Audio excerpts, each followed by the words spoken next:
apa arek juade anu werang. Lemahe men subur iki omahe kon ngolah. Ini ndak go wajan ngolah lemah e.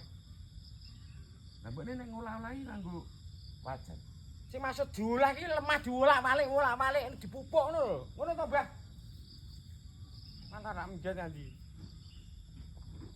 Maksudnya iki lemah to, Kang, dipaculi ini diolak-walik ngene to, dikeki pupuk ngono. Tambahane iki sisan wae uyah karo gula.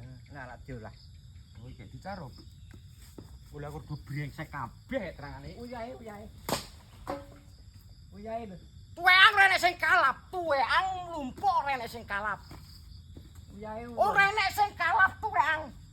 Marang emosi, layake nyambut gawe ket mau ora enek lilase, ora mlaku-mlaku. Ngolah lemah kok nganggo wajan.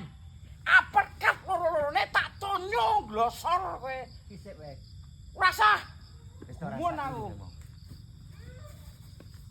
Ngolah lemah kok diuyah karo gula.